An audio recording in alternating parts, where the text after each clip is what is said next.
They say betrayal hits harder when it comes from the ones who shared your table, but babe, when it comes from family, that cuts deep, right? So let's talk about it because some of y'all are healing from wounds your mother, your sister, and your cousin left behind, okay?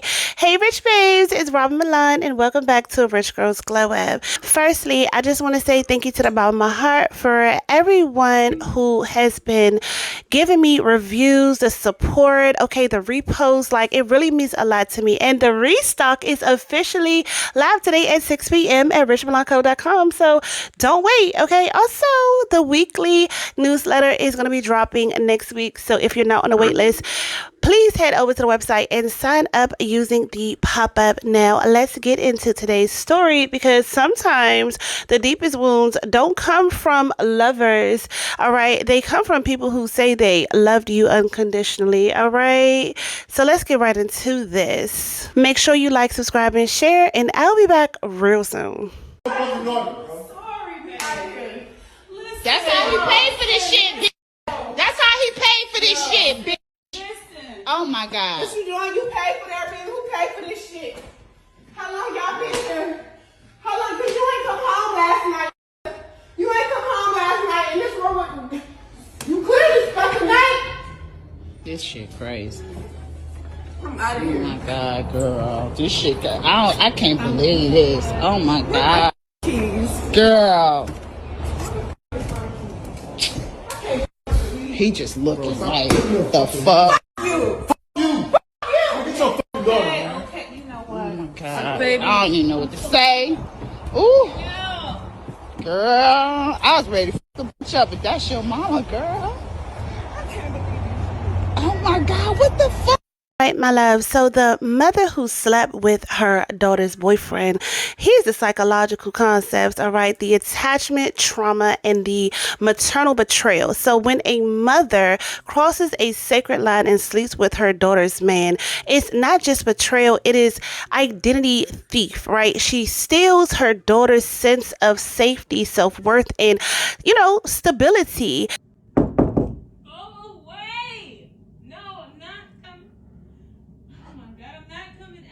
Open the door. No, go away. I already told you no. Open the door. I'm not coming out. No. Listen, I don't do this behind the door thing. If you do not open this door, I will come in myself. No. Did you even ask my mom what she did? All you keep trying to do is come in here and bother me. No. I spoke with your mother. She told me what happened. No. Because if she told you, you would not be trying to get me. You don't be talking to her. What did she do? What did she do that was so bad that you won't open the door and just talk to me? She slept with my boyfriend. Wow. She didn't tell me that part. Man, I know she did it. Wow. She's a horrible mother. I hate her. The daughter begins to internalize a message: if my own mother don't protect me, then who will?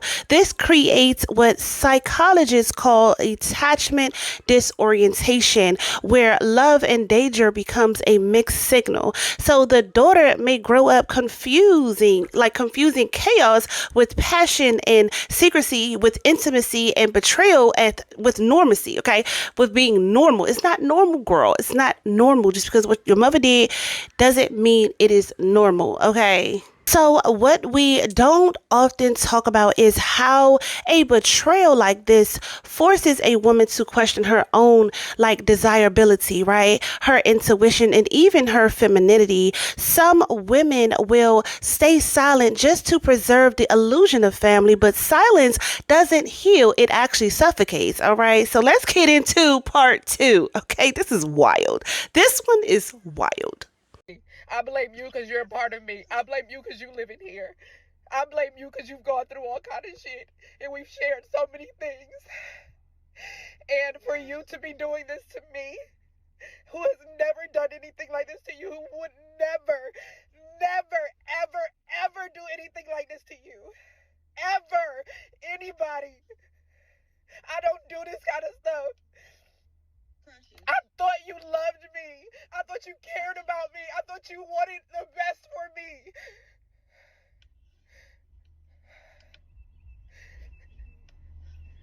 Why is this happening to me? What did I do? Why do I deserve this from you? You don't.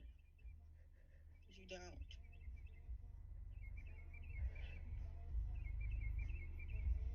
So then why? Why? Why me? Why is this me? Why am I here? Why am I here having this conversation with you? So that lady who was on here crying about how she gave her 401k to her husband to pay back child support and he was cheating on her with her first cousin, it's prime example of why you should always choose yourself.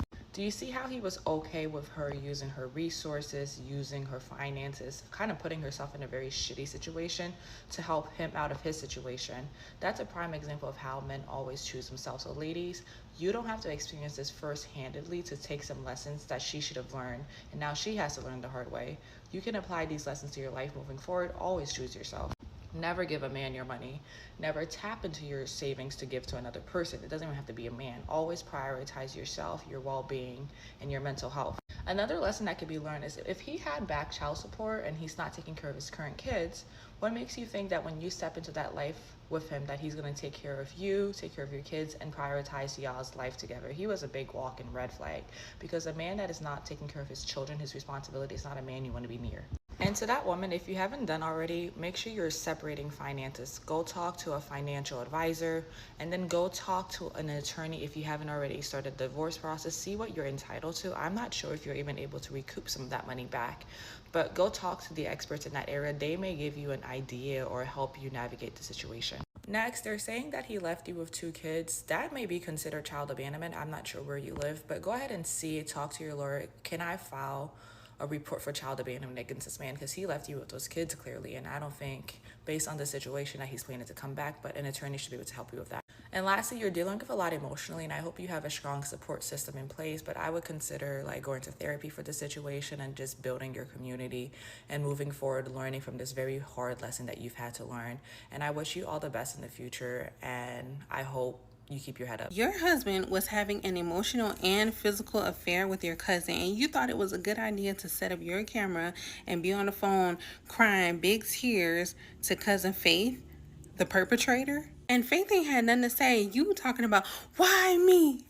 Why me? And Faith just girl. And you emptied out your 401k to give to a man to pay his back child support for his kids, but he put himself first.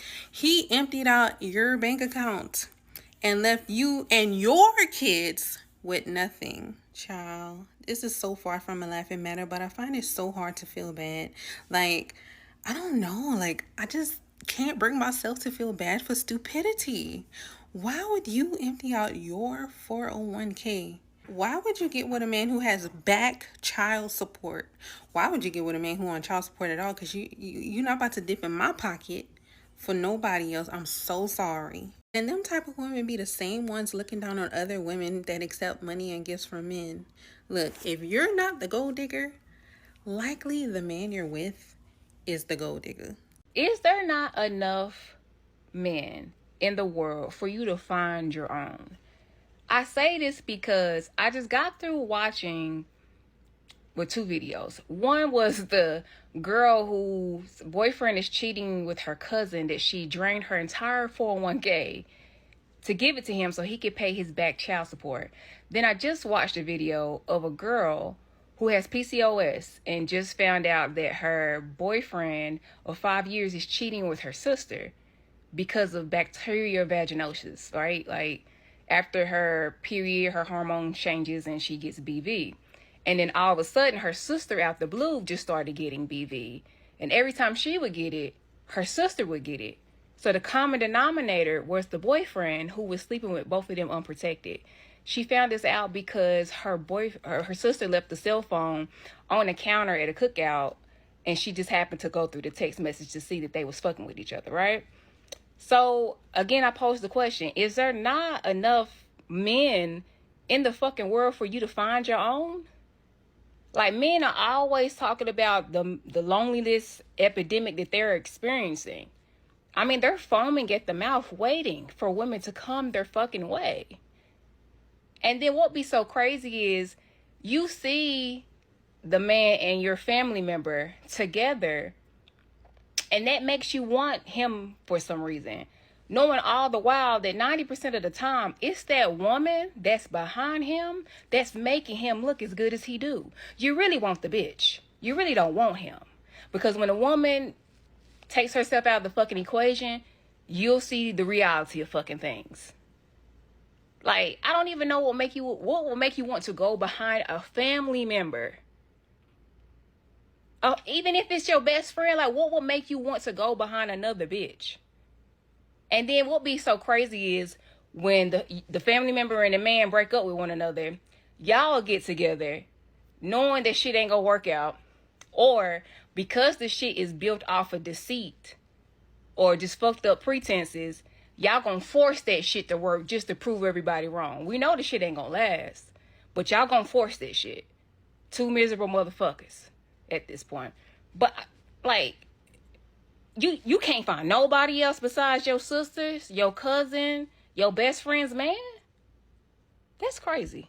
Okay, my love. So here's the part two. The wife betrayed by her cousin and her husband. The psychological concepts of the financial betrayal and the emotional incest, right? Family entanglement. Okay, like this, a woman didn't just lose her marriage. She lost her sense of home. Her cousin betrayed her. Her husband slept with that cousin. And as if it wasn't enough, that he used her 401k to pay back his fucking child support. That is not just deceit, that is emotional homicide. Like, psychologically, this is a double betrayal trauma. Like, the woman now is grieving two losses at one time: the relationship she believed she had with her family and the future she thought that she had secured through her finances. But here's the trickiest part: women like her often blame themselves because betrayal from family makes us question our own worth.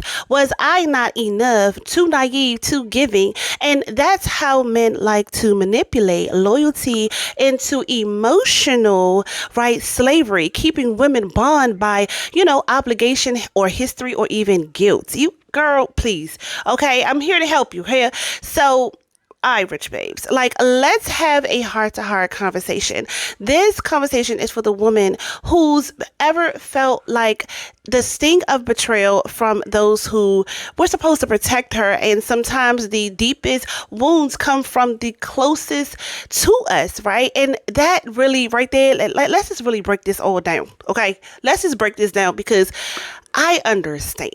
Okay, so here's the breakdown. Concept number one is the root of betrayal. Like, sometimes betrayal isn't about you at all. It is about the insecurities and the unresolving wounds of the person who betrayed you. When a mother competes with her daughter or a cousin crosses the line, it is often because they see something in you that they wish that they had. It is not an excuse, but it's to understanding that this could help you realize that their betrayal is a reflection of their own battles and not your worth. You hear me? Concept number two is the cycle of dysfunction. Let's talk about it. Like, let's talk about how these cycles repeat. Like, when betrayal happens in families, it is often because of the patterns that have been passed down. Maybe your mother was never taught what healthy boundaries look like. Maybe your cousin never learned what loyalty truly means. Recognizing these cycles is the first step to breaking them. You don't have to continue the legacy of pain. You can choose to heal and do things differently, okay? And by all means, ain't nobody making no excuses, but we do need to break this all down because it's always in the why. Like, why do people do these stupid things? So, concept number three is the power of boundaries.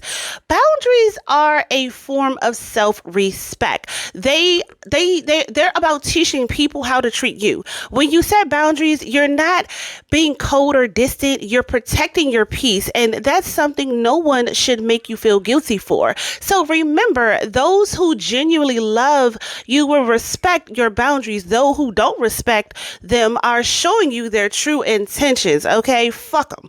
So concept number 4 is reclaiming your power, babe. Like when you decide to break free from toxic family dynamics, you reclaim your power. You start to see yourself as the author of your own story, not a supporting character in someone else's fucking drama. This is where true growth happens. Like you begin to attract healthier relationships and step into the fullness of who you are meant to be.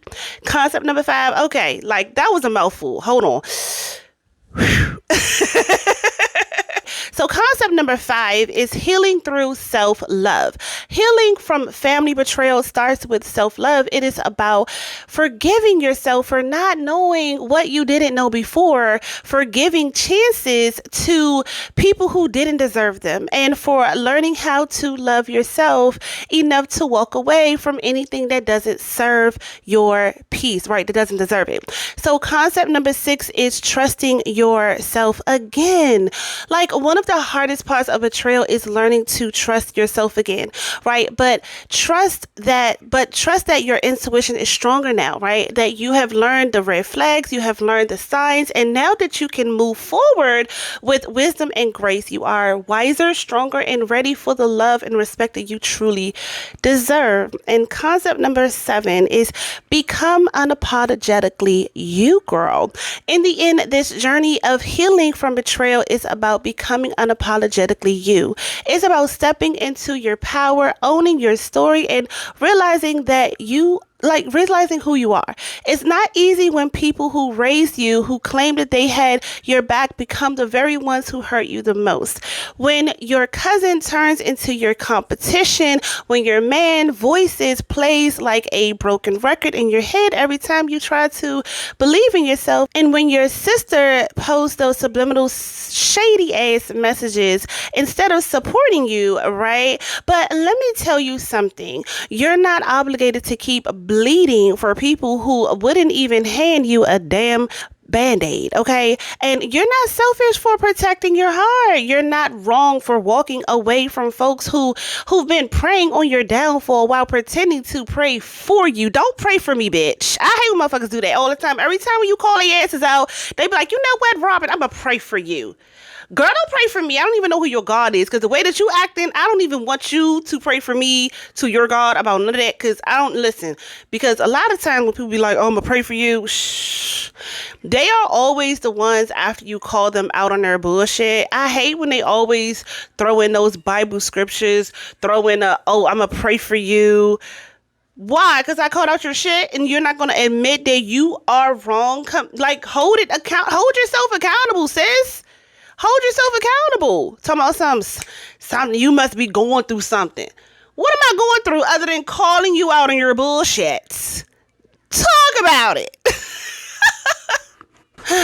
Child, I remember them days. Listen, I was betrayed before with my husband and, some of my family members, a family member. And so it wasn't the family member part, it wasn't as crazy as this, but definitely with my husband part, I definitely had some betrayal, and I definitely had to build myself up and really become unapologetically myself. And this is the version of me that you see now, the healing version of me, the one who loves herself, the one who ain't taking no shit from no nigga. Like, I don't even, listen, I could be the finest thing in the room. Boy, I'm not checking for you. I'm not looking for you. I'm chilling. I'm trying to get this money. I'm trying to get this paper. I'm trying to be somebody. I'm trying to be somebody for myself and for my kids. Like, really. Fall back, because I'm not in that mood to date right now. I told y'all I'm celibate. I'm celibate, abstinent. I don't know. I'm just not doing it. That's what I'm doing. I'm not doing it. I'm not doing it right now. So... Okay, right. So in the version of you that you are building, she don't live in a broken home or with broken spirit, right? Like, she lives in truth and clarity and boundaries and healed confidence. And I get it. It hurts. Like, holidays feel awkward. The group chat is silent, right? Like, you've grieved the family that you thought that you had, but you're also gaining something even deeper, which is yourself. You are allowed to choose yourself even when it shocks the entire bloodline, because peace, it is the ultimate rebellion, right? Like, it is definitely a rebellion. Like, you got to have a little bit of Aquarius in you, because we are all about the giving no fucks and cutting the cord on people, okay? Like, rebellion is definitely something that we definitely fall on, because we like, oh, we see it, we peep it, oh no, can't handle it, gots to go, clip, clip, clip, clip, clip, clip, clip, clip.